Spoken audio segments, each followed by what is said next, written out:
Assalamualaikum everyone. Welcome back to this my new video.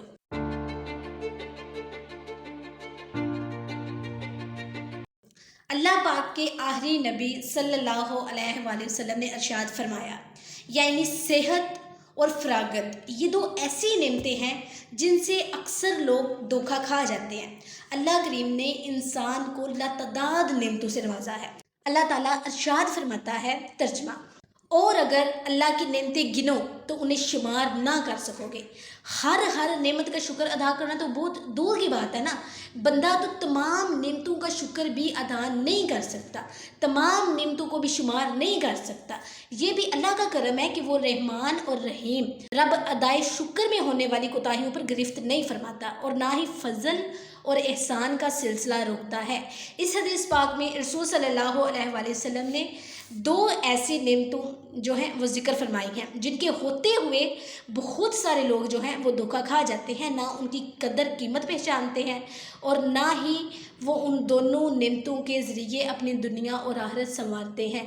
सेहत से मुराद जिस्म में ताकत और कुव्वत होना है और फरागत से मुराद ये है कि इंसान का दुनिया की फ़िक्रों से आज़ाद होना है, बिल्कुल आज़ाद। फरमाने रिसालत से ये बात वाज़िया होती है कि लोगों के पास जब तक सेहत और फुर्सत होती है वो उसकी कदर नहीं करते, लेकिन जब सेहत मर्ज़ में और फरागत मशगूलियत में बदल जाती है तो उन कामों के ना करने पर शर्मिंदा होते हैं जो काम उन दिनों उन नेमतों के होते हुए नहीं किए होते, और उस वक्त की शर्मिंदगी उन्हें यकीनन कोई फ़ायदा नहीं देती। हदीस में सेहत और फरागत को सरमाए के साथ तशबीह दी गई है कि ये दोनों फ़ायदे के असबाब में से हैं।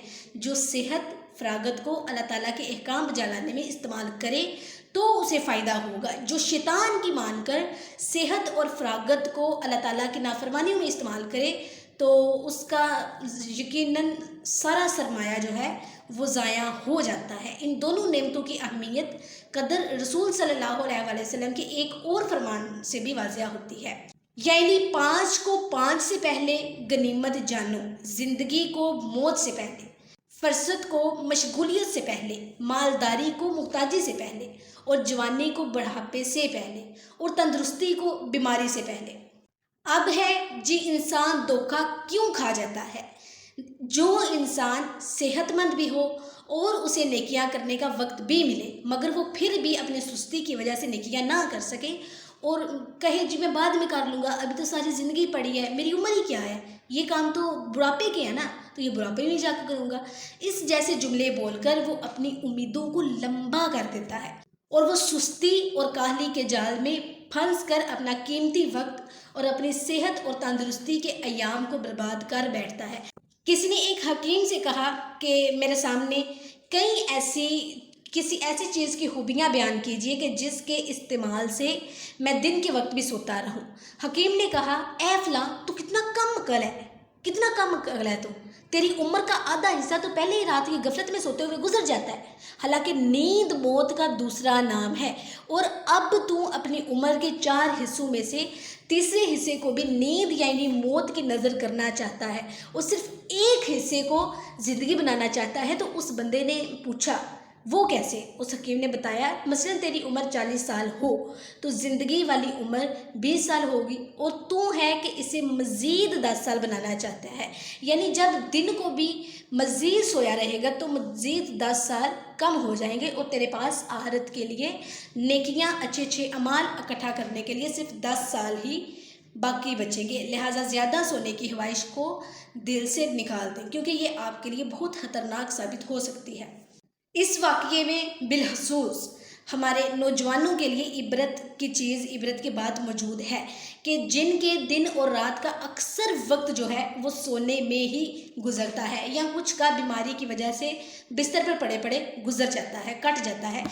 ऐसे लोगों को ना तो नमाजों का होश होता है और ना ही घर वालों के हकूक़ की परवाह। याद रखिए, बिला वजह ज़्यादा सोना एक ऐसी बुरी आदत है कि जो वक्त की शदीद बर्बादी के साथ साथ हमारी दुनिया और आखिरत में ज़िल्लत और रसवाई का बायस बनती है। सेहत की अहमियत समझिए, इधर मैं बात ख़त्म करती हूँ। हम ये बात बखूबी जानते हैं कि आम तौर पर एक बीमार शख्स معاشرے کی ترقی خوشحالی کے لیے بہتر کردار ادا نہیں کر سکتا، اور نہ ہی وہ اللہ اور بندوں کے حقوق جو ہیں وہ صحیح طور پر ادا کرنے کی طاقت اور قدرت رکھتا ہے۔ جبکہ ایک صحت مند آدمی معاشرے کو طاقت اور قوت فراہم کر سکتا ہے، اور مظلوموں کا سہارا بننے، بے کسوں کی مدد کرنے اور غم زدہ کی مشکل آسان کرتے ہیں آگے رہ سکتا ہے۔ بیماری انسان میں ایک قسم کی بیزاری بھی پیدا کر دیتی ہے، جبکہ صحت مند جو انسان ہے وہ چاقو چبند رہتا ہے۔ بیماری میں انسان اعلیٰ نعمتیں کھانے سے محروم ہو جاتا ہے، جبکہ صحت مند شخص ان چیزوں سے لطف اندوز ہوتا ہے کہ ایک بیمار شخص اللہ پاک کی عبادت اس انداز سے نہیں کر پاتا جیسے ایک صحت مند آدمی کرتا ہے۔ اللہ تعالیٰ نے آپ کو صحت کی نعمت عطا کی ہے تو اسے قیمتی سمجھیے، اور اس سے فائدہ اٹھاتے ہوئے گناہوں سے بچنے اور دوسروں کو بچانے کا بھی پوری کوشش کیجیے، دوسروں کو بچانے کا بھی معمول بنائیے، اور نیکیاں اور بلائیاں کرنے کی عادت بنائیں، نیکیاں کرنے میں جلدی کو اپنا معمول بنائیں۔ آئی ہوپ آپ کو ویڈیو اچھی لگی ہوگی۔ اگر آپ کو ویڈیو اچھی لگی ہے، ویڈیو کو لائک، شیئر اور کامنٹ کر دیں، اور اگر آپ میرے یوٹیوب چینل پر نیو ہیں تو میرے چینل کو لازمی سبسکرائب کر دیجیے۔ اللہ حافظ۔